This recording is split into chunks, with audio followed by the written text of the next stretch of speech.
সালাম আল্লাহ নবী সাল্লাল্লাহু আলাইহি ওয়াসাল্লামের সামনে গিয়ে দাঁড়িয়ে মুচকে মুচকে এখানে আল্লাহ নবী জিজ্ঞাসা করলেন, আল্লাহ নবী জানতে চাইলেন, ও জিবরাইল আমি নবী আমার দিকে ফিরে ফিরে কি জন্য আপনি হাসেন, কি জন্য আপনি হাসেন? ইয়া রাসূলুল্লাহ হাবিবাল্লাহ, ইয়া রাসূলুল্লাহ হাবিবাল্লাহ, আল্লাহ পাকের নবী সাল্লাল্লাহু আলাইহি ওয়াসাল্লাম হুজুর বিয়াদি মাফ করুন, গুস্তাখিটা ক্ষমা করুন। আল্লাহ পাক বলে পাঠিয়ে দিয়ে দেন, আল্লাহ পাক হুকুম খানা দিয়ে দেন আপনার ফাতেমা শানে, হযরত আলী শানে, হযরত আলী শানে, হযরত ফাতেমা শানে রাদিয়াল্লাহু তাআলা আনহুমার দুজনের বিয়েটা বরাবর কথা বলে দিয়ে দেন। আল্লাহ রাব্বুল আলামিন দুজনের বিয়ের খবর খারাপ মালাই আলা ফেরেশতাদের মজলিসে ইলহাম করে দিয়ে দেন। আল্লাহ নবী জিজ্ঞাসা করেন, আল্লাহ নবী জানতে চাইলেন সাল্লাল্লাহু আলাইহি ওয়াসাল্লাম, ও হযরত জিবরাইল আমার ফাতেমা আমার আলী রাদিয়াল্লাহু তাআলা আনহুমা দুজনের বিয়ের খবর খারাপ। আল্লাহ রাব্বুল আলামিন কতজন ফেরেশতা সামনে বনে দিয়ে কতজন ফেরেশতা ছিলেন ইয়া রাসূলুল্লাহ হাবিবাল্লাহ, আল্লাহ পাকের নবী ৭০,০০০ ফেরেশতার সামনে আল্লাহ পাক দুজনের বিয়ের খবর খারাপ এলান করে দিয়েছেন। জনে বলুন সুবহান, আর একটু জনে বলুন সুবহান। ৭০,০০০ ফেরেশতা হুজুর এত জনের সামনে দুজনের বিয়ের খবর এলান হয়ে গেছে। আল্লাহ পাক বলে পাঠিয়েছে দুজনের বিয়েটা দুনিয়ায় পড়িয়ে দিবার কথা। বলবেন না সুবহানাল্লাহ? দুজনের বিয়ে দিয়ে দেয়া হলো, দুজনে বিয়ে দিয়ে দেয়া হলো। নবী পাক সাল্লাল্লাহু আলাইহি ওয়াসাল্লাম বিয়ে পড়িয়ে দিলেন, নিকাহ। আমার নবী বললেন আলী রাদিয়াল্লাহু আনহু আমার ফাতেমাকে নিয়ে গিয়ে রাখবে কোথায়? ঘর ঠিক করো, যতক্ষণ তুমি ঘর না ঠিক করছো আমার ফাতেমা আমার বাড়িতেই থাকবে। ঘর আগে ঠিক করো। সেদে খোদা আলী রাদিয়াল্লাহু তাআলা ওনার মায়ের নামও ফাতেমা, ওনার স্ত্রীর নামও ফাতেমা। ওনার মা ছিলেন ফাতেমা বিনতে আসাদ, নবী পাকের নিজের চাচি আম্মা জান, নবী পাকের চাচি জান। আজকাল আমাদের সমাজে কিছু কিছু মানুষ সোশ্যাল সাইডে পাওয়া যায় এই সমস্ত রিশতাগুলোকে, কিছু কিছু মানুষ মাজাক করে। ইসলামে বাপ বেটিতে বিয়ে হয়, ভাই বোনে বিয়ে হয়, বলে ওদের কোনো ঠিক ঠিকানা নেই। কার ১ কোটি বউ, কার ১ লক্ষ বউ, কার ৩০,০০০ বউ। আমি বললে কেমন লাগবে জল নেবা? আপনি আমার নামে মিথ্যা বলে দিলেন, আমি যদি আপনার গুণ তুলে ধরি জ্বলন কেমন লাগবে? উচিত না? কেন আমাকে কামড়াচ্ছেন? আমি তো আপনাকে কামড়াচ্ছি না। কথা বলছেন না কেন? ইসলামকে নিয়ে মিথ্যা কেন বলে? বলে দিনের বেলা মা, রাতের বেলা বলা। শুনেন না এগুলো? কত ঘৃণা মানুষ কথা বলে। গত কয়েক মাস ধরে সোশ্যাল সাইট ভিডিও একটার পর একটা, এই কালকে একটা ভিডিও দেখলাম, চাচি নিজের চাচিকে বিয়ে করে। কদিন আগে দেখলাম বাপ বেটি বিয়ে করে আসছে। কদিন আগে দেখলাম জামাইকে শাশুড়ি বিয়ে করে বলছে যে মেয়েকে অন্যজনের সঙ্গে আবার বিয়ে দিয়ে দেবো। ছি ছি, ঘৃণা লাগে। অত আকামো করতে যেও না, আল্লাহ করো নাক রাখে না, নাক ভেঙে দেয় আল্লাহ। তুমি আমার নবীকে অপমান করছো, যদি খুলি একটা একটা করে পাগল হয়ে যাবে। চরিত্র যদি খুলি পাগল হয়ে যাবে। কি শুরু করতে সোশ্যাল সাইট খোলার মতো নাই। ইসলামকে নিয়ে যেভাবে নোংরা নোংরা ভাষায় আক্রমণ করছে, তো সুলাইমান নাসিরের মতন জাহান্নামীকে দেখে ইসলামের বিচার করলে হবে না, মারবেন না বাচ্চাদের। সরে আসেন তো, সরে যান। যে আস্তে আস্তে তাসলিমা নাসিরের মতো জাহান্নামী মহিলাকে ইসলামের বিচার করলে হবে না। কথা ঠিক বলছি না ভুল বলছি? এদের মতন জাহান্নামী মেয়েদের ইসলামের বিচার করবেন না, যাদের কোন চরিত্র বলে জিনিসটাই নাই। ওরা ইসলাম বুঝবে, আরো কয়েকটা নেটে চিল্লাচ্ছে দেখেন নেটে কে যেন কলকাতায় কদিন আগে বলল কোরআন শরীফ ব্যান করতে হবে। রিফিউজি বাংলাদেশ থেকে এদেশে এসেছে, এখনো কাগজপত্র ক্লিয়ার হয়েছে কি বলতে পারবো না। এই তো উপর উপর কয়েকজনকে অ্যারেস্ট করছে। একজন কত বছর কোন একটা ইউনিভার্সিটির চাকরি করে, এই এক সপ্তাহে নিউজ দেখলাম কলকাতার কোন একটা সবাই দাঁড়িয়ে বলল কোরআন শরীফ ব্যান করতে হবে। বলে কোরআন শরীফের মতো জঘন্য আর কিছু না। লা হাওলা ওয়ালা কুওয়াতা ইল্লা বিল্লাহ। কোরআন শরীফ যদি ব্যান করতে হয়, যদি এই ভাষা আপনার মুখ দিয়ে বার হয়, ঘুরিয়ে যদি আপনারটাকে লেখে ওইভাবে বলে, ভালো লাগবে আপনাকে?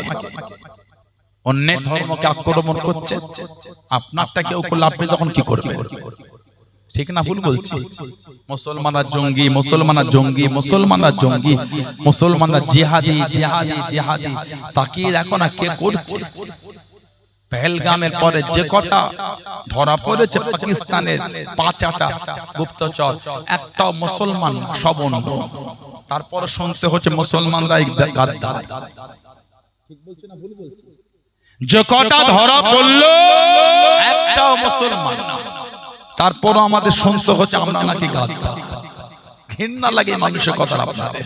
ছি ছি, এত নোংরা মানুষের কথা নিয়ে সমাজে বাস করেন কি করে? মানুষের টেন্ডেন্সি এত ঘৃণা হয় না, পশুর থেকে মানুষের মন নিকৃষ্ট হয়ে যাচ্ছে। ইসলামকে দিন রাত আক্রমণ ছাড়া এদের কোনো রাস্তা নেই। কদিন আগে কে যেন কলকাতায় বলল লুঙ্গি বাহিনী দেবো, ঝাঁপিয়ে পড়বো। অত ঝাপাঝাপি করতে যেও না, অত ঝাপাঝাপি করতে যেও না, খবর হয়ে যাবে। আল্লাহর তরফ থেকে বিকাশ শুরু হয়ে গেছে। ইসলামের হেফাজতকারীকে ইন্না দীনা ইনদাল্লাহিল ইসলাম, আল্লাহ পাক আমাদের সাথে ওয়াদা করেছেন, আমি আল্লাহ আমার তরফ থেকে একটাই মাত্র পছন্দনীয় দিন, যেই দিনটা হলো দ্বীনে ইসলাম। জোরে বলো। আমি অন্য সম্প্রদায়কে গালি দিই না, এটা আমার জন্য উচিত না। আমার ইসলাম আমাকে শিখিয়েছে অন্যের দেব দেবী, অন্যের ধর্মকে তুমি গালি দিও না। ভুলবশত সেও তোমার আল্লাহকে গালি দেবে না, আমি কেন অন্য ধর্মকে গাল দিতে যাব? আমার ধর্মকে গাল দিলে আমি সত্যটা তো বলতে পারি, পারবো না?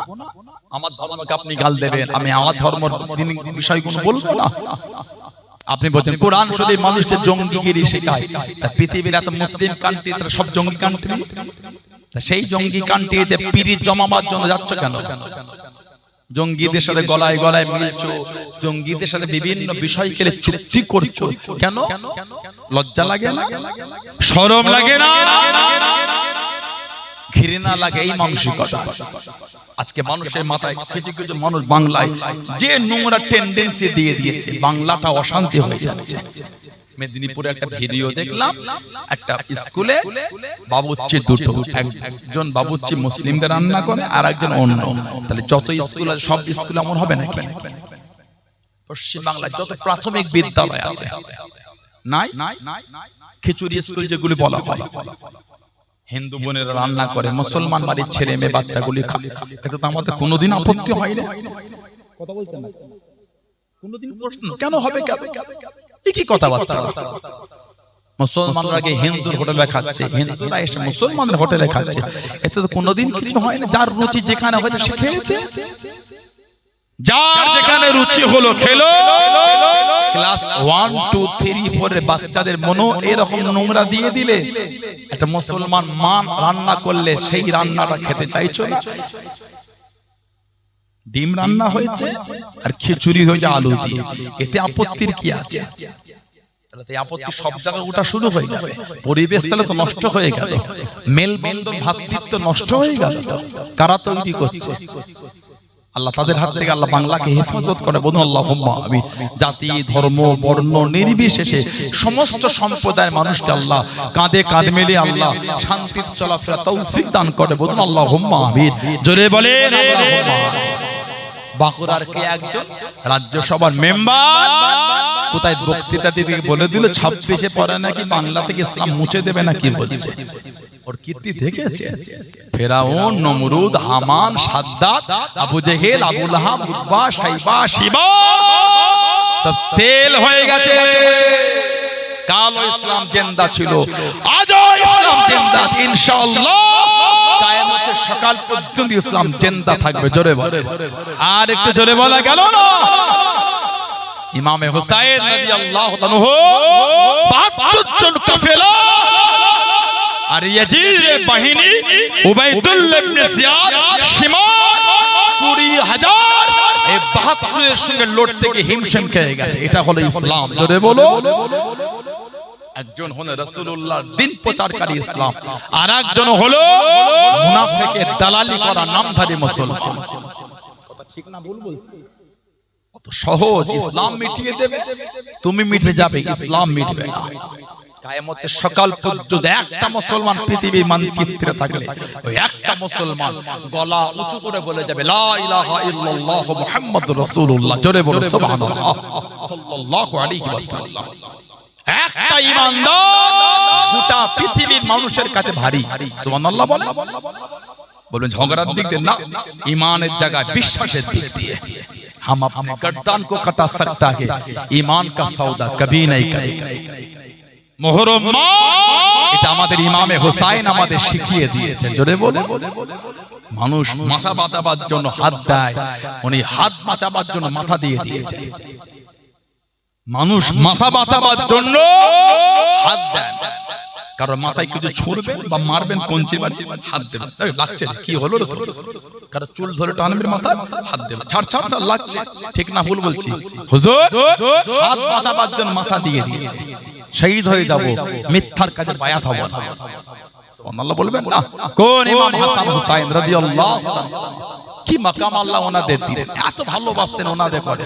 হযরতে আলী আর হযরতে ফাতেমা রাদিয়াল্লাহু তাআলা এত মোহাব্বত করতেন। হুজুরের বাড়িতে খাবার কিছু নাই, ও জওয়ান ও আমার মুনব্বী বাবা হযরতে ফাতেমা রাদিয়াল্লাহু তাআলা আনহা নিজের চাদরখানা দিয়ে দেন। নিজের একটা চাদর ছিল, ওই চাদরখানা বার করে দেন। ও রাসূলুল্লাহ জামাদাম এই চাদরখানা বিক্রি করে দেন। এই চাদরটা বিক্রি করে যে কটা কাজগার হবে ওই কটা টাকা নিয়ে কিছু খাবার কিনে দিয়ে চলে আসবেন। হযরতে আলী রাদিয়াল্লাহু তাআলা আনহু হুজুর আমার চাদরটা নিয়ে হুজুর আমার বাজারে চলে গেলেন, চাদরটাকে বিক্রি করলেন। 6 দিরহামে বিক্রি করে হযরতে আলী রাদিয়াল্লাহু তাআলা আনহু ওই 6টা দিরহামে কিছু খাবার কিনতে যাবে। ও যুবক, সামনে একজন গরিব দাঁড়িয়ে গেলেন। আল্লাহ রাসূল জামাদা শেরে খোদা ও হযরতে আলী রাদিয়াল্লাহু তাআলা আনহু আমি আজ কদিন খাই নাই, বড় বোকা বসায় আপনার কাছে এসে যে কোনো আমি জানি আপনার কাছে টাকা থাকলে আপনি কাউকে ফিরিয়ে দেন না। আজ কদিন না খাওয়া না দেওয়া হযরতে আলী ওই গরিব মানুষের কষ্টটা সহ্য না করতে পেরে আল্লাহ রাস্তায় 6টা দিরহাম দিয়ে দিয়ে খালি হাতে টুকটুক করে বাড়িতে মনটা খারাপ করে ফেলে হযরতে ফাতেমা চাদরটা বিক্রি করে দিলাম। খাবার কিছু কিনা হলো না, খাবার কিছু জোগাড় হলো না।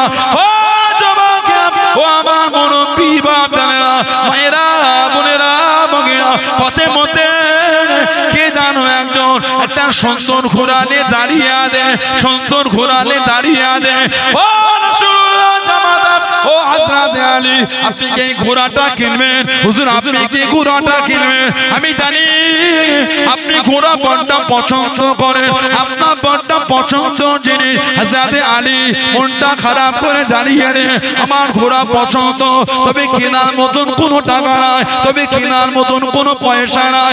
ও রাসূলুল্লাহ জামাদাম আমি আপনাকে চিনি, আপনি আল্লাহ নবী জামাদা, পরে টাকা দিয়ে দেবেন। আপনি যদি চান এই ঘোড়াটা নিতে পারেন, কোনো বর্ণনায় 60 দিরহামে, কোনো বর্ণনায় 120 দিরহামে ঘোড়াটা বিক্রি করে দেন। হযরতে আলী মনটা খারাপ করে ঘোড়ার লাগাম খানা ধরে টুকটুক করে কেটে কেটে আসেন। কে যেন দাঁড়িয়ে গেলেন, কে যেন দাঁড়িয়ে গেলেন। ও রাসূলুল্লাহ জামাদাম এই ঘোড়া মনটা পছন্দ হয়েছে, এত সুন্দর ঘোড়া আমি এই মদিনা শরীফে হুজুর আমি কোথায় দেখি না। আপনি কি বিক্রি করবেন? এই ঘোড়াটা কি বিক্রি করবেন? কত দাম দেবেন বলুন? হুজুর বিয়াদি মাফ করুন, আমার কাছে 120 টাকা বাদে কোনো বন্ধ নয়, 160 টাকা বাদে ওই টাকাটাকে নিয়ে আপনি আমাকে নেবেন। হযরত আলী রাদিয়াল্লাহু তাআলা আনহু 120 টাকা আপনি ঘোড়াটা বিক্রি করে দিলেন। জোরে বলুন সুবহান, আর একটু জোরে বলুন সুবহান। 60 দিরহামে কিনেছে, 120 দিরহামে বিক্রি করেছে। হযরত আলী অবাক, এই 120 দিরহামে টুকটুক করে আগাচ্ছেন, জানার থেকে ঘোড়া কিনেছেন, তিনি দাঁড়িয়েছেন। ও আল্লাহর রাসূলের জামাতা, ঘোড়াটা কি বিক্রি হয়ে গেছে? জি, আমার তাহলে 60 দিরহামটা দেন। সেটা খোদা হুজুর 60 দিরহাম ওনাকে দিলেন। 60 দিরহাম লাভ আল্লাহ মিলিয়েছে। কোন বর্ণনায় 40 দিরহাম লাভ্যাংশ। ওটা নিয়ে ঘরে গেলে টাকাটা রাখলেন। নবী পাকের মেয়ে ফাতিমা রাদিয়াল্লাহু তাআলা জিজ্ঞাসা, এত টাকা কোথা পেলেন? সমস্ত ঘটনা বললেন। নবী পাকের দরবারে গেলে আমার নবী মুচকে মুচকে হাসছে। আলী, ওই 6 দিরহামের বদৌলতে আল্লাহ তোমাকে এত লাভ মিলিয়েছে। জোরে বলো, তুমি জানো কার থেকে ঘোড়া কিনে কাকে বিক্রি করেছো? জেনে ইয়া রাসূলুল্লাহ, আমাদের নবী পাক সাল্লাল্লাহু আলাইহি ওয়াসাল্লাম বললেন, তুমি ঘোড়াটা কিনেছো হযরত জিবরাইল আলাইহিস সালামের থেকে। ঘোড়াটা বিক্রি করে হযরত মিকাইল আলাইহিস সালামকে। জোরে বলুন না সুবহানাল্লাহ। তুমি যে আল্লাহর রাস্তায় ওই গরীবটাকে ভালোবেসে চাদরটা বিক্রি করে ওই 6 দিরহাম দিয়ে দিলে, আল্লাহ তো খুশি হয়ে গেছে, তোমাকে আল্লাহ পাক 60 দিরহাম আল্লাহ লাভ দিয়ে দিয়েছে। জোরে বলুন। সেই হযরত আলী রাদিয়াল্লাহু তাআলা নবী পাকের দরবারে চলে গেলেন, মনটা একটু খারাপ। কি খবর বাবা আলী রাদিয়াল্লাহু আনহু? ইয়া রাসূলুল্লাহ সাল্লাল্লাহু আলাইহি ওয়াসাল্লাম, হুজুর আমার হাসান হোসেন বিমার, হুজুর ওরা দুজন অসুস্থ, একটু ওদের জন্য দোয়া চান। নবী বললেন, যাও আমি নবী দোয়া করি, তবে বাবা 3টে রোজা রেখো, 3টে রোজা রেখো। ইমামে হাসান হোসেন অসুস্থ।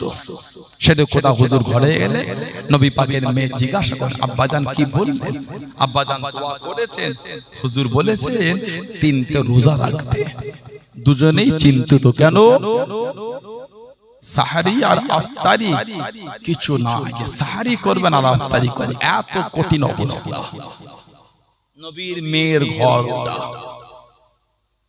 আমাদের জীবনে এমন যায় না যে 3 বেলা না খেয়ে কাটিয়েছি আমরা। মাছের পর মাছ আমার নবী পাকের বাড়িতে চুলাতে রান্নাই হয় না। আহা, চুলায় রান্নাই হয় না।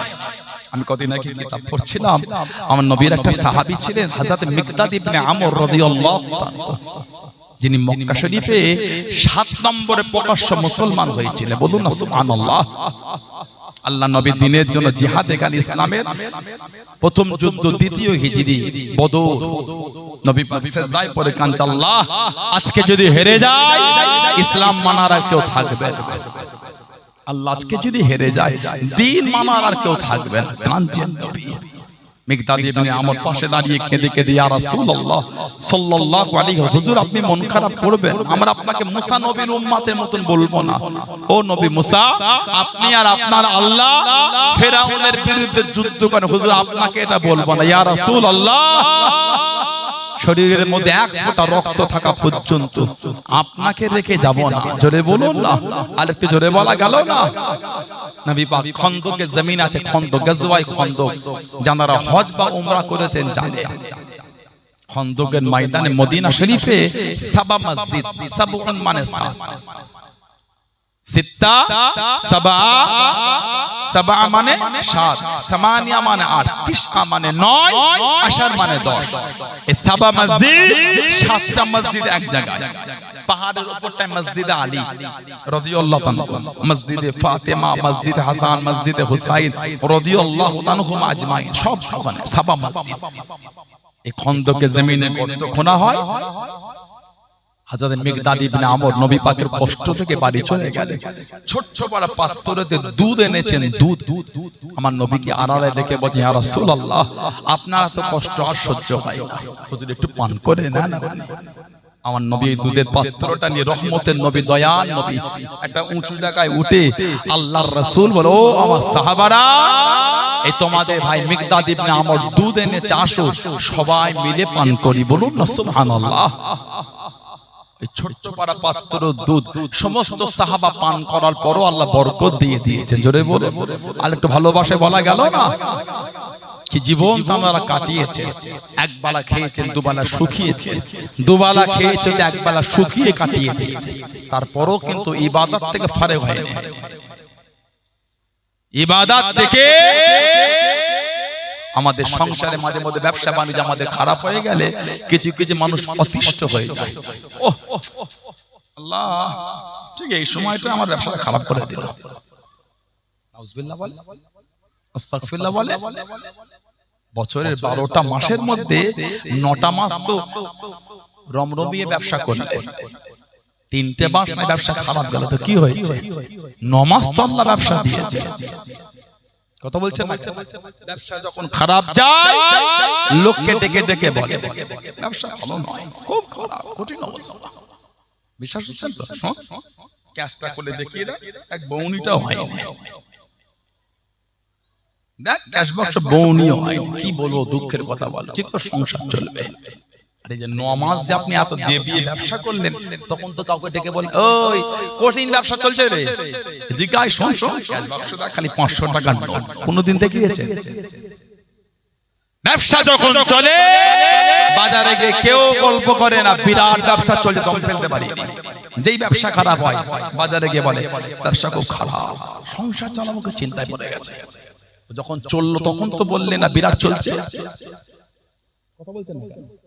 যখন চলে তখন তো কাউকে ডেকে বলবে না ক্যাশ বাক্স দেখো কত 500 নোট, যখন চলে না তখন ডেকে বলে বউনি হয়নি, দেখ। এই অভ্যাস তো ভালো নয় আমাদের, শুকরিয়া নাই আল্লাহ।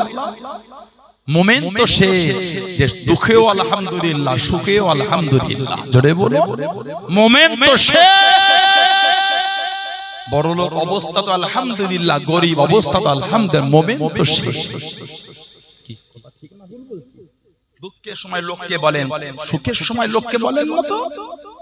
হযরতে ইমাম হযরতে আলী আর হযরতে ফাতেমা রাদিয়াল্লাহু তাআলা চিন্তিত হয়ে গেলেন।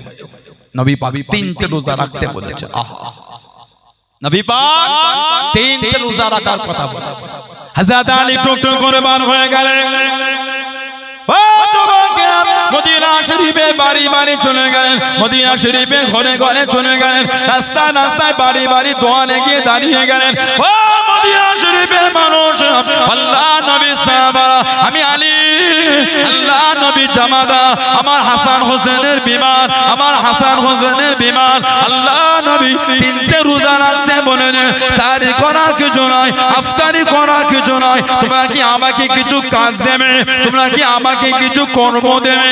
যে কাজটা করলে আমি আলী কিছু টাকা পাবো, যে টাকাটাকে নিয়ে কিছু কিনে বাড়ি থেকে সারি করবো, ইফতারি করবো। হযরত আলী রাদিয়াল্লাহু তাআলা আনহু বাড়ি বাড়ি চলে গেলেন।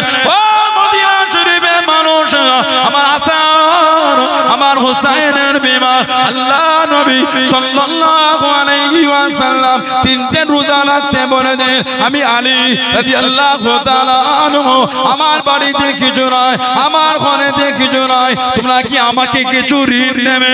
তোমরা কি আমাকে কিছু ধার দেবে? ও যুবকেরা, আর একটা বর্ণনায় পাওয়া যায়, খায়বারে সামুর নামক ইহুদি, খায়বারে সামুর নামক ইহুদি হযরত আলী রাদিয়াল্লাহু তাআলা আনহু কিছু ঋণ নিয়ে হুজুর আমার কিছু কিনে বাড়িতে গেলেন, রোজা খানা রাখলেন, সারি খানা করলেন। প্রথম দিন ইফতারি করবে, ইফতারির সময় হয়ে গেল, কে যেন ডাক দিয়ে দিল, কে যেন ডাক দিয়ে দিল, ও রাসূলুল্লাহ জামাদান, আমি একজন মিসকিন, আজ কদিন আমার খাওয়া হয় না, আজ কদিন না খাওয়া না দাওয়া আপনার দুয়ারে এসেছে হুজুর আমি জানি আপনার বাড়িতে খাবার থাকলে আপনি কাউকে ফিরিয়ে দেন না, আপনি কাউকে পাঠিয়ে দেন না।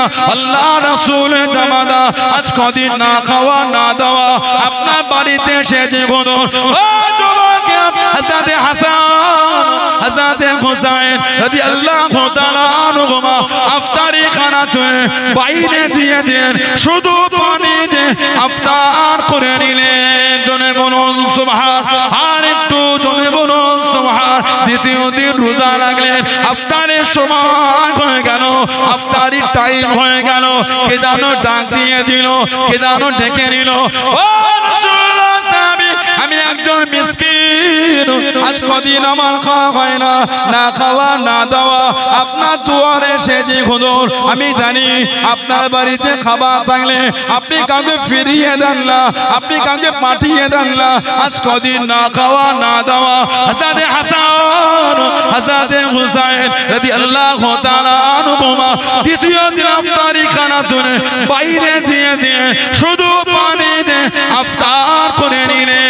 জোরে বলুন সুবহান, আর একটু জোরে বলুন সুবহান। তৃতীয় দিন রোজা রাখলেন, তৃতীয় দিন রোজা রাখলেন, ইফতারির সময় হয়ে গেল, ইফতারিটা নিয়ে বসে গেলেন, কে যেন ডাক দিয়ে দিল, কে যেন ডাক দিয়ে দিল। ও রাসূলুল্লাহ জামাদাম, ও হযরত আলী রাদিয়াল্লাহু তাআলা আনহু, আমি একজন গোলাম, আজ কদিন আমার খাওয়া হয় না, সবার বাড়ি বাড়ি ঘুরেছি হুজুর, না খাওয়া না দাওয়া কিছু না পেয়ে আপনার দুয়ারে এসেছি হুজুর। ক্ষুধার যন্ত্রণা সহ্য করতে পারি না, ক্ষুধার জ্বালা আর সইতে পারি না হুজুর, আপনি কি আমাকে কিছু দেবেন? আমি জানি আপনার বাড়িতে খাবার থাকলে আপনি কাউকে ফিরিয়ে দেন না, আপনি কাউকে পাঠিয়ে দেন না। হযরত হাসান হযরত হুসাইন রাদিয়াল্লাহু তাআলা আনহুমা তৃতীয় দিন ইফতার তুলে বাইরে দিয়ে দে, শুধু পানি দে ইফতার করে নিলেন। জোরে বলুন সুবহান, আর একটু জোরে বলুন সুবহান।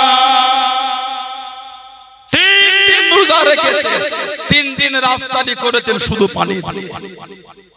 কোন কোন বর্ণনা নাই, 5 জন রোজা রেখেছিলেন, হযরত হাসান হযরত হুসাইন হযরত ফাতেমা হযরত আলী আর হযরত ফিজ্জা রাদিয়াল্লাহু তাআলা আনহুম আজমাইন। এই 5 জন রোজা রেখেছিলেন।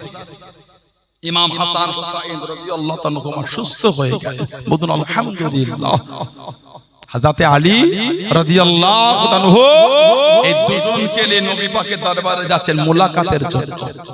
নবী পাক সাল্লাল্লাহু আলাইহি ওয়াসাল্লাম দূর থেকে দেখেই মুচকে মুচকে হাসেন।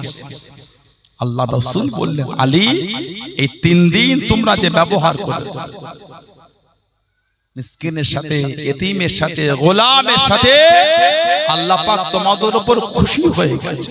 আল্লাহ এত খুশি হয়েছিলেন, কোরআন শরীফের আয়াত দিয়ে দিয়েছে, বলুন না সুবহানাল্লাহ। সূরা দাহর আল্লাহ বলেছেন, ওয়াইতিমুনা তুআমা আলা হুব্বিহি মিসকিনা ওয়া ইয়াতীমা ওয়া আসীরা, বলুন না সুবহানাল্লাহ। তারা আল্লাহর সন্তুষ্টি অর্জনের জন্য মিসকিনকে, এতিমকে, গোলামকে খাদ্য খাওয়াতে পছন্দ করেন। জোরে বলো, আর একটু জোরে বলা গেল না?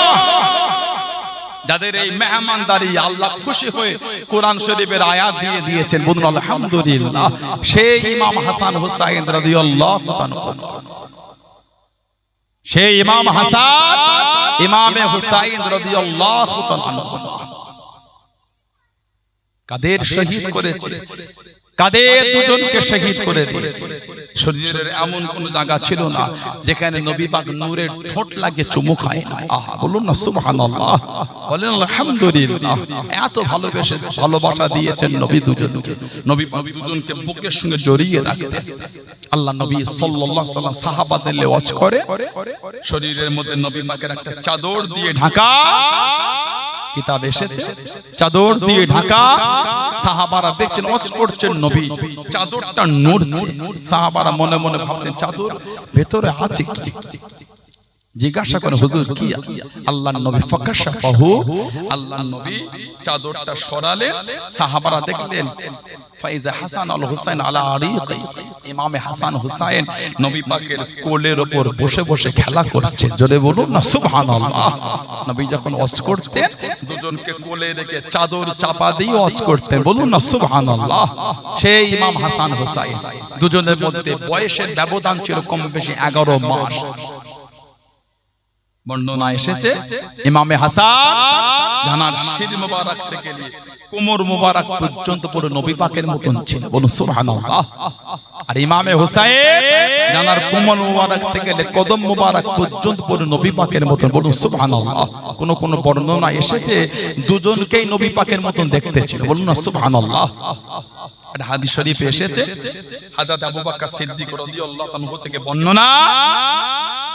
হাদিস শরীফে এসেছে হযরত আবু বকর সিদ্দিক রাদিয়াল্লাহু আনহু তিনি নামাজ পড়ে বার হলে সাল্লা আবু বকর রাদিয়াল্লাহু আনহু আসর, আবু বকর সিদ্দিক রাদিয়াল্লাহু আনহু আসরের নামাজ পড়লে হুজুর আসরের নামাজ পড়ে বার হলে ফারা হাসান, ইমামে হাসান হুজুরকে দেখলে ফাহাসান ইয়ালআবু মা'আস সিবিয়ান। বুখারী শরীফের riwayat এসেছে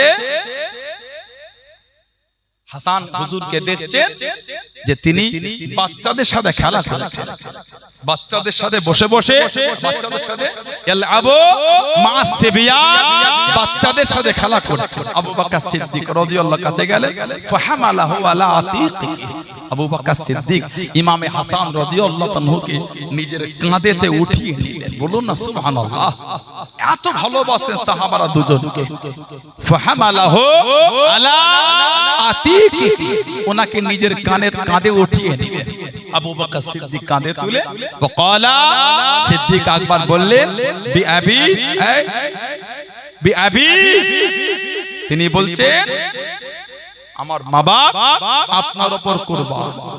এই উফদি বিআবি, এর ব্যাখ্যা হলো এই হাসান আপনার উপর আমার মা বাপ কুরবান, আমি কুরবান, বলুন আলহামদুলিল্লাহ। তারপরে বলে শাফিহুন বিন নবী, সুবহানাল্লাহ বলবেন না, শাফিহুন বিন নবী, এই হাসান আপনাকে পুরো আল্লাহর রাসূলের মতন দেখতে। জোরে বললেন না, লা শাফিহুন আলী, আপনি কিন্তু হযরত আলীর মতন দেখতে নয়। আবু বকর সিদ্দিক নিজের কাঁধে উঠিয়ে আদর করে বলছেন শাফিহুন বিন নবী, আই হাসান রাদিয়াল্লাহু আনহু আপনাকে পুরো আমার নবীর মতন দেখতে। লা শাফিহুন আলী, আপনি কিন্তু হযরত আলীর মতন দেখতে না। সেরকম কথা হুজুর পাশেই ছিলেন, যেই বলেছেন লা শাফিহুন আলী, হাদিস শরীফ ওয়া আলী ইয়াদহাকু, হযরত আলী রাদিয়াল্লাহু আনহু যে সিদ্দিক আকবরের কথা শুনেছে উনি মুচকে মুচকে হাসছেন, বলুন না সুবহানাল্লাহ। অন্য আরেকটা বর্ণনা এসেছে বুখারী শরীফে মানাকিব হাসান ও হুসাইন বলে অধ্যায় আছে বুখারী শরীফে, যে ইমামে হাসান আর ইমামে হুসাইন দুজনকেই পুরো আমার নবীর মতন দেখতে ছিল, দুজনকে পুরো নবীর মতন। আরেকটা বর্ণনা এসেছে হযরতে কাসিম, হযরতে কাসিম রাদিয়াল্লাহু আনহু তাকে পুরো আমার নবীর মতন দেখতে ছিল, জোরে বলুন না সুবহানাল্লাহ। বুখারী শরীফের এক riwayat এসেছে ইমামে হুসাইন রাদিয়াল্লাহু আনহু হুজুরের শির মোবারকটা সর্বপ্রথম নিয়ে যাওয়া হয়েছিল কুফা, একটা খানচার মধ্যে রেখেছিল উবাইদুল্লাহ ইবনে জিয়াদ। উবাইদুল্লাহ ইবনে জিয়াদ জাহান্নামী, এই উবাইদুল্লাহ ইবনে জিয়াদ জাহান্নামীর সামনে খানচার উপর রাখা হয়েছে। আহা, উবাইদুল্লাহ ইবনে জিয়াদ একটা ছড়ি নিয়ে, লাঠি ছড়ি নিয়ে ইমামে হুসাইন হুজুরের ঠোঁট মুবারকে শির মুবারকে মারতে লেগেছিল আর নোংরা নোংরা ভাষায় গালি দিচ্ছিল। ওহ, এই কাফেরগুলি যদি জানতো ওনাদের দরজাটা কি, এই জাহান্নামীগুলি জানতো ওনাদের মাকামটা কি, এই বেয়াদবি করতে পারতো না। কাফেরগুলি দুনিয়ার এতটাই মোহে ডুবে গিয়েছিল, দুনিয়ার ক্ষমতা এতই লোভ লালসায় ডুবে গেল, নবীর আওলাদকেও এরা ছাড়লো না। কিতাবে এসেছে, পাশে ছিলেন হযরত আনাস রাদিয়াল্লাহু আনহু, উনি চিকবিগিয়ে উঠে দাঁড়িয়ে তামবিকে বলে, এই উবাইদুল্লাহ ইবনে জিয়াদ, তুমি জানো তুমি কার চেহারার মধ্যে ছুরি মারছো, গালি দিচ্ছ জানো? উনি হলেন আমার রাসূলের নওয়াসা, জানাকে পুরো আমার নবী পাকের মতন দেখতে। জোরে বলবেন না? আরেকটু জোরে বলা গেল না? সেই ইমামে হুসাইন হুজুরকে শহীদ করেছে। কম কষ্ট নবীর আওলাদদের দেয়। হযরত শেরে খোদা আলী হুজুর শহীদ হয়ে গেলেন কম বেশি 40 হিজরি। কম বেশি 40 হিজরি হযরত শেরে খোদা আলী রাদিয়াল্লাহু তাআলা কুফা, উনি রাজধানীটাকে মদিনা শরীফ থেকে পরিবর্তন করে কুফায় নিয়ে গেছিলেন। কুফায় শাসন চালাচ্ছে। ফজরের নামাজে মসজিদে ঢুকছে আব্দুর রহমান বিন মুনজিম জাহান্নামী। আব্দুর सुबह के 8 बजे মুনজিম জাহান্নামী, যার ইবাদত দেখলে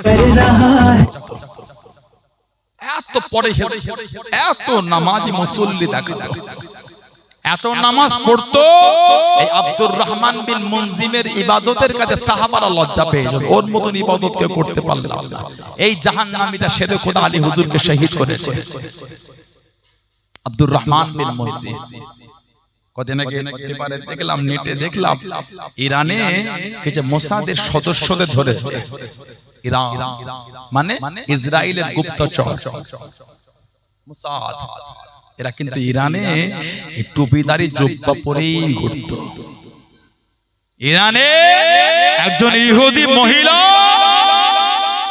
মোসাদের সদস্যকে, ইহুদি মহিলাকে ধরেছে। সে সবসময় হেজাব পরে ঘুরতো। দিনের খোঁজ সবথেকে এই মুনাফিক জাহান্নামীগুলো বেশি করেছে। এদের আযাবটা হলো কাফেরদের থেকেও বেশি। এদের আযাব কাফেরদের থেকেও বেশি। কে যেন একটা বলল, মুসলমানদের কি ছেঁড়া চটি জুতো হলো তো দিয়েছে নাকি একটা, কালকে না পোশাকে নেটে ঘুরছিল দেখলাম। দেখেন না আপনারা যে মুসলমানদের ছেঁড়া চটি না জুতো একটা দিয়েছে নাকি? আমি বললাম একটা ঘৃণা লাগে আপনাদের এই মানসিকতা। নিজেকে এতই নিচই নামিয়ে ফেলছেন আস্তে আস্তে। নিজের জুতো হয়ে যান লোকের, দিনকে জুতো ভাবাচ্ছেন কেন? নিজে লোকের বাথরুম সাফ করা মেথর হয়ে যায়, ইসলামকে নিচই নামাচ্ছেন কেন? ঠিক না ভুল বলছি? লোকের নিজের বাড়ির উঠোনটা ঝাড় দিয়ে দেন, নিজের লোকের বাড়ির চাকর হয়ে যায়, ইসলামকে নত করছেন কেন? লজ্জা লাগে না আপনাদের? দুটো পয়সার জন্য, দুটো পদের জন্য নিজেকে কোথায় নিয়ে যেতে চাইছেন? দুটো অর্থের জন্য ইসলামকে কোথায় নিয়ে যাচ্ছেন? আপনি যা ইচ্ছা হয়ে যান, আপনার ব্যক্তিগত ব্যাপার। ইসলামকে জড়াচ্ছেন কেন? সানাউল্লাহ সিদ্দিকী কি হব না হব আমি হব। আমি লোকের বাড়ির মেথর হয়ে আর বলবো দাদা হুজুর মেথর ছিল, সব পাগলামি চলবে না। ঠিক না ভুল বলছি? আমি যা ইচ্ছা হয়ে যায়, আমি নোংরা বাজে, আল্লাহ মাফ করেন, যা ইচ্ছা হয়ে যায়। আমি নোংরা বলে দাদা হুজুরকে নোংরায় জড়াচ্ছি কেন? আপনি কি আছেন না আছে, কার পায়ের জুতো আছেন না চটি আছেন, মেথর আছেন না কি আছেন, আপনি আছেন। ইসলামকে ভাবাচ্ছেন কেন? মুসলমানকে ভাবাচ্ছেন কেন? আর কত নিজেকে নিচই নামাবেন? দালালি করতে করতে কোথায় যাবেন নিজেকে? কোন পার্টির পক্ষ গাইতে আসেনি, বিপক্ষ গাইতে আসেনি। ইসলামকে পাগলামি করতে চাইনি। ইসলামটা আপনার একা না, ইসলামটা সবার। ঠিক না ভুল বলছি? আপনি কি পার্টি করছেন ওটা আপনি বোঝেন। আমি তো পার্টি নিয়ে বলি, কোন রাজনীতি খারাপ বলেছে না নাম করেছে না, ওটা নিজেদের কর্মে নিজেরাই পরিচয় পেবে। আমার চর্চা, আমার বলার উদ্দেশ্য আপনার নিজের ব্যাপারটা ইসলামে কেন? আমার ভাইয়েরা, বাপজানেরা, ছেলেরা, হযরতে আলী রাদিয়াল্লাহু তাআলা এই আব্দুর রহমান বিন মুনজিম জাহান্নামী তলোয়ার খাঁচ घर के पास एक लड़का रहता था तौफीक। ওই তলোয়ারটাকে বিষেতে ডুবিয়ে রেখেছে কেন? হযরতে আলী হুজুরকে শহীদ করবে। ওহ, কত বড় জাহান্নামীর চিন্তা দেখেন। তলোয়ারের বাড়ি মারবো, যদি শহীদ করতে না পারি, এই বিষ যদি রক্ত মিশে যেতে পেরেছে, তাহলে শরীরটাকে বিষ পচিয়ে ফেলবে। ওহ, এই চিন্তায় তলোয়ার ঘাঁচ কেটে বিষ ঢুকিয়ে তলোয়ারটাকে বিষে ডুবিয়ে দিয়েছে। চাদর মুড়ি দিয়ে কুফা জামে মসজিদের বাইরে ফজরের সময় শুয়ে আছে তলোয়ারটা নিয়ে। শেরে খোদা হুজুর উঠিয়ে দিয়ে ফজরে ইমামতিতে গেলে সব কাতার দেয়, সেও কাতার দেয়। সুযোগ বুঝে সবাই যখন নামাজে মগ্ন, এই তলোয়ারটা পেছন দিক দিয়ে বার করে হুজুরকে আঘাত করে দিল। হুজুর এই মেম্বারের মেহরাবের ওই অংশে পড়ে গেলেন, রক্তাক্ত হয়ে গেল। কিতাব এসেছে শহীদ হবার আগে হুজুরের শরীরের গোশতগুলি খসে খসে পড়ে যাচ্ছিল, এত কঠিন বিষ ছিল। রাতের অন্ধকারে কয়েকটা কবর খোঁড়া হয়েছিল ইরাকে, একটা বিশ্বস্ত মদ, ইরাকের নাজাফের জঙ্গল, বিশুদ্ধ মদ, ইরাকের নাজাফের জঙ্গল। হুজুরের চেহারা শরীফ, হুজুরের জিসিম শরীফ ওইখানে দাফন করা হলো রাতের অন্ধকারে। কেন? যদি দিনের আলোয় করা হতো লোকে কবর থেকে লাশ মুবারকটা তুলে বেয়াদবি করত, এত নবীর আওলাদদের দুশমন হয়ে গেছে। রাতের অন্ধকারে দাফন। আর একটা বর্ণনা, অনেক কটা কবর খোঁড়েছিল, লোক বুঝতে না পারে কোনটা হযরতে আলীর কবর। দাফন হয়ে গেল। ইমামে হাসান রাদিয়াল্লাহু তাআলা হুজুর শাসন চালাচ্ছেন, হুজুরকে বিষ পান করানো হয়েছে, বিষ জাহার দেওয়া হয়েছে। কিতাব এসে এত কঠিন বিষ দিয়েছিল, হুজুর বলছে আমার যেন মনে হচ্ছে আমার নারী ভিতরের অংশগুলো সব টুকরো টুকরো ছিঁড়ে গেছে, শহীদ হয়ে গেল। ইন্না লিল্লাহি ওয়া ইন্না ইলাইহি রাজিউন। ইমামে হুসাইন রাদিয়াল্লাহু তাআলা মদিনা শরীফে আছেন, মুনাফিকরা হুজুরকে শহীদের জন্য প্ল্যান করছে। হুজুর আমার নবী পাকের রওজার কাছে গিয়ে দাঁড়িয়ে গেলেন, আহা নানা জান, আমি আপনার হুসাইন, এরা আমাকে আপনার মদিনায় আর থাকতে দিল না। নানা জান, আমি আপনার হুসাইন। হাজীদের জিজ্ঞাসা করবে, 8 দিন গিয়ে মদিনা শরীফে থাকেন, 50টা 40 ওয়াক্ত নামাজ পড়ে। এই 8 দিন মদিনা শরীফে থেকে যখন আল্লাহর নবী রওজা শরীফ থেকে যখন বিদায়টা নিয়ে আসে, হাজীদের বুকটা ফেটে যায়। যতক্ষণ পর্যন্ত সবুজ গম্বুজটা দেখতে পায়, বাস যাচ্ছে জানালার যেদিক থেকে জায়গা দেয় সেই দিকে হাজেরাকে ঘুরে ঘুরে দেখে আর কাঁদে আর বলে, আসসালাতু আসসালামু আলাইকা ইয়া রাসূলুল্লাহ, আসসালাতু আসসালামু আলাইকা ইয়া হাবিবাল্লাহ, ইয়া শাফিয়াল মুজনাবিন, ইয়া রাহমাতাল লিল আলামিন। এই 8 দিন থেকে যদি নবী পাকের রওজা শরীফের কাছে আমাদের অন্তরে এই ভালোবাসা হয়ে যায়, জানাকে তো আমার রাসূল কোলে পিঠে করে বড় করেছে। পিপাসা লাগলে নবী পাক নূরে জবান শরীফ ইমাম হুসাইনকে চুষাতেন, নানা ভাই আমার জবানটা চুষো, আহা বলুন না সুবহানাল্লাহ। সেই ইমামে হুসাইনের তালে কি হয়েছে, মদিনা শরীফ ছাড়ছে। আল্লাহ নবী রওজার পাশে দাঁড়িয়ে কাঁদছে, নানা জান মনটা চায় আপনার মদিনায় থাকতে, কিন্তু এরা আমাকে আর আপনার মদিনায় থাকতে দিল না। নানা জান মনটা চাইলো, থাকতে পারলাম না। পিছু হেঁটে যায় আর কাঁদে, নানা জান মন চাই না, আমি হুসাইনের তো কদম আপনার মদিনা থেকে ওঠেই না। আমি হুসাইন, আমার কদম আপনার মদিনা থেকে ওঠে না।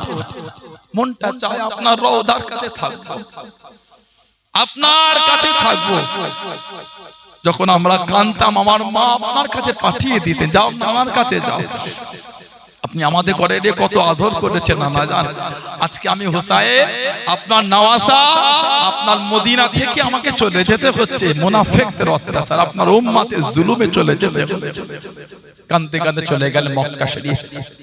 মক্কা শরীফে কিছুদিন থাকলেন, কুফা জমিন থেকে হুজুরের কাছে চিঠি আসছে, কিতাব এসেছে নবী পাকের গোটা খানদানকে শহীদ করে দিয়েছিল। একজন খালি ছিলেন, ওনার নাম ছিল ইমাম আলী আওসাদ যাইনুল আবেদিন রাদিয়াল্লাহু তাআলা আনহু। হযরত ইমামে হুসাইন কে আল্লাহ 3টে ছেলে দিয়েছিলেন। প্রথম আওলাদ দিলেন, নাম রাখলেন আলী, বাপের নামটা তো ভালোবেসেছিলেন। আবার আল্লাহ আওলাদ দিলেন, নাম রেখে দিলেন আলী। আহা, আবার আল্লাহ ছেলে দিলেন, নাম রেখে দিলেন আলী। 3টে ছেলে 3টে নাম দিয়েছেন আলী, বাপের নামে নাম দিয়েছেন। জানার জন্য, বোঝার জন্য বড়টাকে বলা হয় আলী আকবর, মেজোটাকে বলা হয় আলী আওসাত, ছোটটাকে বলা হয় আলী আসগার রাদিয়াল্লাহু তাআলা আনহুম আজমাইন। হযরতে আলী আকবর আর আলী আসগার আর আলী আকবর রাদিয়াল্লাহু তাআলা আনহুমা এই বড় আর ছোট কারবালায় শহীদ হয়ে গেছে। আলী আওসাত মেজো রাদিয়াল্লাহু তাআলা 14 বছর বয়স, অসুস্থ ছিলেন, বিমার। উনি খিমার মধ্যে ছিলেন, তাবুতে। একবার বলেছেন আব্বা আমি যাই, হুজুর বললেন তুমি না, তুমি অসুস্থ, খিমায় থাকো, তোমাকে যাওয়া লাগবে না। 14 বছর বয়স, এত ইবাদত করতেন, এত তাসবিহ জিকির আজগার করতেন। লোক ডাকা শুরু করে দিল যাইনুল আবেদিন। যাইনুল আবেদিন শব্দের মানে হলো ইবাদতকারীদের সৌন্দর্য। সুবহানাল্লাহ বললেন না? যাইনুল আবেদিন এই শব্দের মানে হলো ইবাদতকারীদের সৌন্দর্য। সুবহানাল্লাহ বললেন না? কারবালা থেকে ফিরে উনি আর কারোর সাথে কথা বলতেন না, খালি কাঁদতেন সবসময় ওনার চোখটা ভিজে থাকতো, আসমানের দিকে তাকাতেন, কাঁদতেন। কারবালা থেকে ফিরে উনি কোনোদিন ঠান্ডা পানি পান করেন না, পান করলে নাই, সামান্য মাত্র পানি পান করতেন, মন ভরে পান করেন। লোক দিলে উনি কাঁদতেন আর বলতেন, পানিটা আমার কাছ থেকে সরিয়ে দাও। এই পানি যখন আমি দেখি কারবালার কথা আমার মনে পড়ে যায়, আমার বড় কষ্ট হয়। ইমাম যাইনুল আবেদিন রাদিয়াল্লাহু তাআলা আনহু, মারওয়ানের জামানা, মারওয়ান জানাকে বলেছিল, যাইনুল আবেদিন তুমি আমার রাজ দরবারে এসো। মারওয়ান হুজুর বলে, তোমার রাজ দরবারে আমি যাব না। বাদশার দরবারে সুফিরা গেলে, ওলিরা গেলে, ওলিদের ইজ্জত ঘটে। ওলির দরবারে বাদশা এলে বাদশার ইজ্জত বাড়ে। বাদশার দরবারে, রাজা সরকারের দরবারে ওলিরা গেলে ওলিদের ইজ্জত কমে। ওলির দরবারে বাদশা, রাজা এলে বাদশার ওলির দরবারে আসাতে বাদশার ইজ্জতটা বাড়ে। উনি বললেন, আমি তোমার দরবারে যাব না। হুজুরকে বন্দী করেছিল, চেন দিয়ে বেঁধে রাখতো। ইমাম যাইনুল আবেদিন হুজুরকে চেন দিয়ে বেঁধে রাখতো, শিকল দিয়ে। ওহ, নবীর আওলাদ হযরতে যুহরি ওনার কাছে গেল। হযরতে যুহরি ইমাম যাইনুল আবেদিনের কাছে গিয়ে কাঁদছে, হুজুর আপনি নবীর আওলাদ, আপনার এত কষ্ট, চেন দিয়ে শিকল দিয়ে আপনাকে বেঁধে রেখেছে। হযরত ইমাম যাইনুল আবেদিন বলেন, যুহরি কষ্ট নিও না, আমি যে নবীর আওলাদ, আমি যে আমার আল্লাহর হুকুমের দিকে তাকিয়ে আছি তা না, তাছাড়া এই চেন আল্লাহ আল্লাহ আল্লাহ ডাক দিয়ে হুজুর টান দিয়েছিলেন, ওই লোহার চেন খুলে চলে গিয়েছিল। নবীর আওলাদকে বেঁধে রাখতে পারে না। জোরে বলো, আর একটু জোরে বলা গেল না? মাঝে মাঝে কাবা শরীফে তওয়াফে যেতেন, যখন উনি কাবা শরীফে যেতেন গোটা কাবা শরীফের চাতানটা ফাঁকা হয়ে যেত। হযরত ইমাম যাইনুল আবেদিন চলে গেলেন।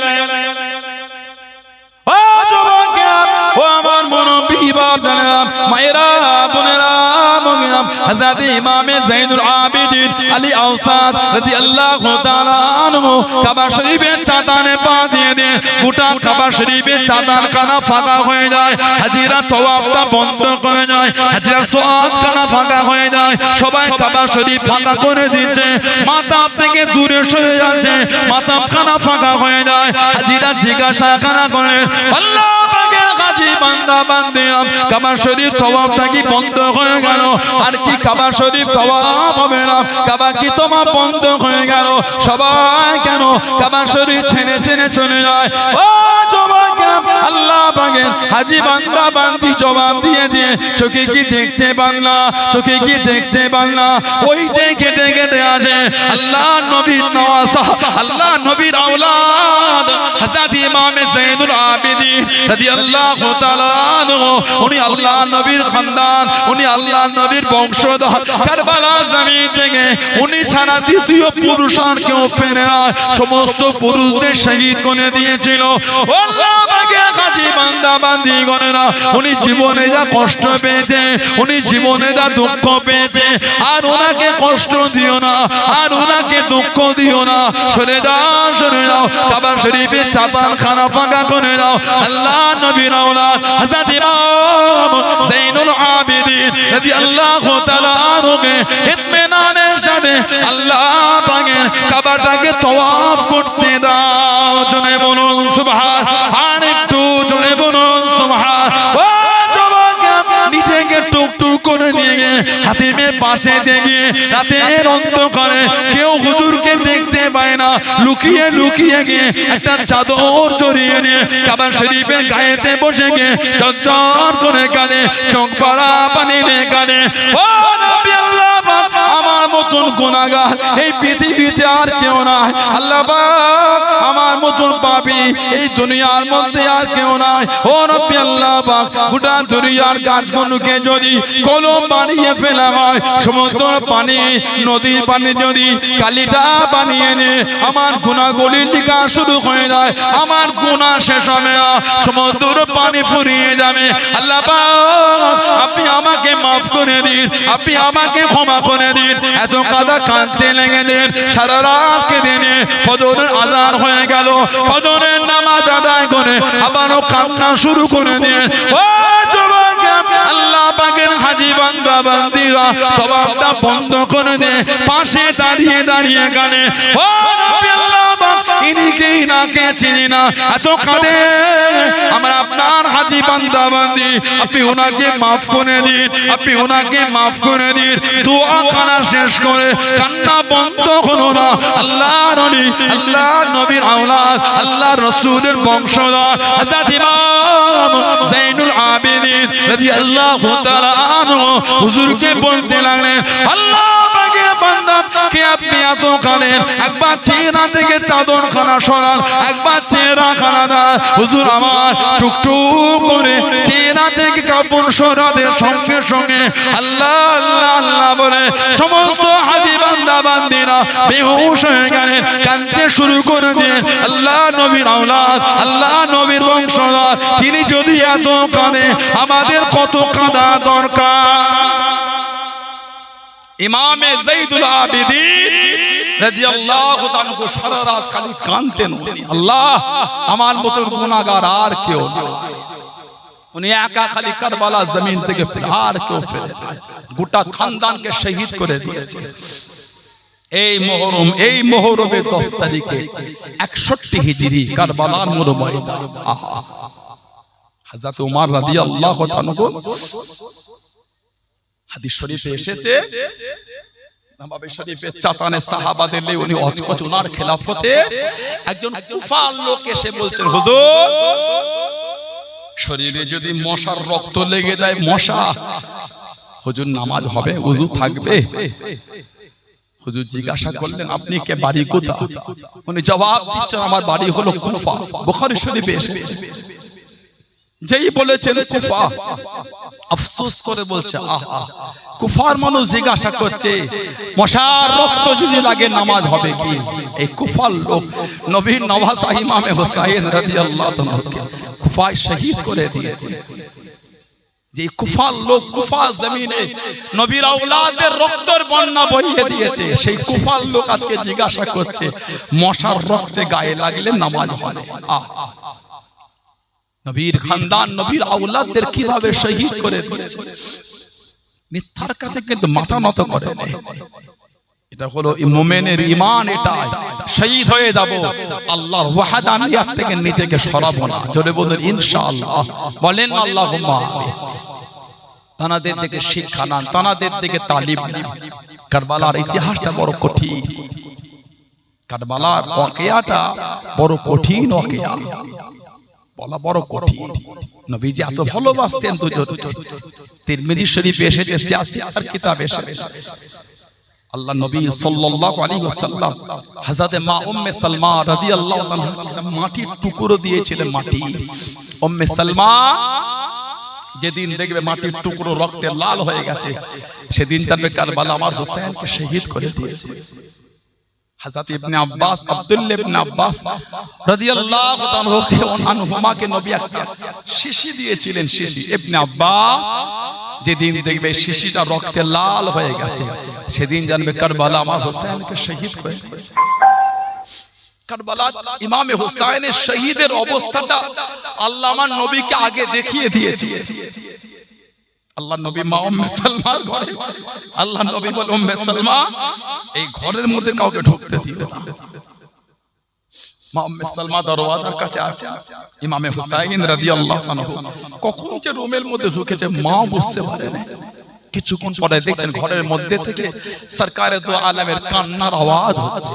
আহা মা উম্মে সালমা ঘরে গিয়ে দেখছেন আমার নবী ইমামে হুসাইনকে বুকে জড়িয়ে ধরে কাঁদছেন। আল্লাহ নবীকে বললে ইয়া রাসূলুল্লাহ সাল্লাল্লাহু আলাইহি ওয়াসাল্লাম, হুজুর নওয়াসাকে এলে আদর বাদে আপনি কাঁদেন হুজুর। আমার নবী বলে উম্মে সালমা আমার কাছে আল্লাহ ফেরেশতা পাঠিয়েছিলেন, ফেরেশতা পাঠিয়ে আল্লাহ আমাকে এই মাটিটা পাঠিয়েছে। আমার পরে আমার উম্মতের আমার হোসেনকে কারবালায় শহীদ করে ধরে এই মাটিটা আমার কাছে দিয়েছে, কারবালা আমাকে দেখিয়েছে। উম্মে সালমা এই মাটিটা রেখে দাও, যেদিন দেখবে রক্তে লাল হয় সেদিন যেন আমার হোসেন শহীদ হয়ে গেছে। 61 হিজরি তিরমিজি শরীফে এসেছে আল্লাহ নবী সাল্লাল্লাহু আলাইহি সাল্লামকে স্বপ্ন দেখছে মা উম্মে সালমা মদিনা শরীফে দুপুর বেলা। স্বপ্নের মধ্যে দেখছে ওয়ালা রাসিহি ওয়া লিহিয়াতিহি তুরাব, আহা ওয়ালা রাসিহি ওয়া লিহিয়াতিহি তুরাব। নবী পাক সাল্লাল্লাহু আলাইহি সাল্লামের শির মুবারকে দাড়ি মুবারকে সব মাটি লেগে আছে, মাটি। আমার নবী কাঁদছে, মা উম্মে সালমা আমার নবীকে বলে মা ইয়া বুকি ইয়া রাসূলুল্লাহ, হুজুর আপনি কেন কাঁদেন? মা লাকা ইয়া রাসূলুল্লাহ, হুজুর আপনার কি হলো? ওয়ালা রাসিহি ওয়া লিহিয়াতিহি তুরাব, হুজুর আপনার শির মুবারকে দাড়ি মুবারকে সব ধুলো লেগে আছে, হুজুর মাটি লেগে আছে, আপনি কাঁদছেন। মা লাকা ইয়া রাসূলুল্লাহ, মা ইয়াবকি ইয়া রাসূলুল্লাহ, হুজুর আপনি কাঁদেন। আল্লাহ রাসূল বলেছে উম্মে সালমা শাহিদতু কতলাল হুসাইনি আনিফান, শাহিদতু কতলাল হুসাইনি আনিফান, আমি নবী খুনি দেখলাম আমার হোসেনকে কারবালায় শহীদ করে। মা উম্মে সালমা ঘুম থেকে উঠে ছুটে ওই মাটির টুকরোর কাছে গিয়ে দেখছেন গোটা মাটির টুকরোটা রক্তে লাল হয়ে গেছে। এদিকে মক্কা শরীফে আব্দুল্লাহ ইবনে আব্বাস রাদিয়াল্লাহু তাআলা নবীকে স্বপ্ন দেখছেন, আমার নবীর নূরের হাত মোবারক একটা শিশিতে রক্ত। আব্দুল্লাহ ইবনে আব্বাস আমার নবীকে বলছে হুজুর কিসের রক্ত এটা? আমার নবী বলছে হুসাইন ও আসহাবিহি, দামে হুসাইন ও আসহাবিহি। ইবনে আব্বাস এই রক্ত আমার হুসাইন আর আমার হুসাইনের সাথী সঙ্গীদের রক্ত আমি নবী কারবালা জমিন থেকে তুলে এনেছি। ইবনে আব্বাস রাদিয়াল্লাহু তাআলা ঘুম থেকে উঠে ছুটে গিয়ে দেখছেন যে শিশি আল্লাহ রাসূল দিয়েছিল ওই শিশিটা রক্তে লাল হয়ে গেছে। সেই ইমামে হুসাইন আমাদের জান্নাতের ইমাম, জান্নাতের সরদার আমাদের, সেই মুহররম মাসে বসেছেন। কিছু হলো নিয়ে বাড়িতে যান, শুধু দাবি করলে হয় না নবীর আওলাদকে ভালোবাসি, সাহাবাদের ভালোবাসি, জীবনটা পাল্টা, জীবনকে পরিবর্তন করে। তারা দিন কায়েমের জন্য কুরবানি দিয়েছেন, সত্যকে সত্যের মর্যাদা দিবার জন্য কুরবানি দিয়েছেন। কথা ঠিক না ভুল বলছি? সেই ইমামে হুসাইনের গোলাম হয়ে যদি আমরা মিথ্যার কাছে মাথা নত করে দিই তাহলে তো আমাদের জীবন আর তানাদের প্রেমের জীবন হলো না, তানাদের সাথে ধোঁকা দিয়া জীবন তৈরি। আল্লাহ আমাদের কবুল করেন, আল্লাহ আমাদের করে হেফাজত, আল্লাহ আমাদের সকলকে দ্বীনের বিধানে চলা তৌফিক দান করে, বলুন আমিন। জোরে বলেন আল্লাহুম্মা আমিন। আল্লাহ আমাদের সকলকে শুনে বলে বেশি বেশি আমল তৌফিক, আল্লাহ আমাদের প্রত্যেককে নামাজি করে দেন, আল্লাহ আমাদের মা বোনদের নামাজি করে, আল্লাহ প্রত্যেকের দ্বারা 5 ওয়াক্ত নামাজকে কায়েম করিয়ে আর বলুন আমিন। জোরে বলেন আল্লাহুম্মা আমিন। দুরূদ শরীফ আল্লাহুম্মা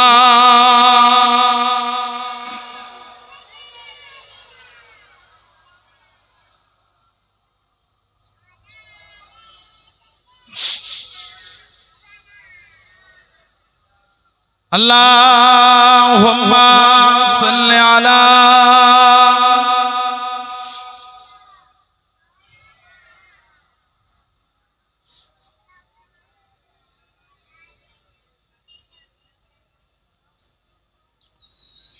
मुझे को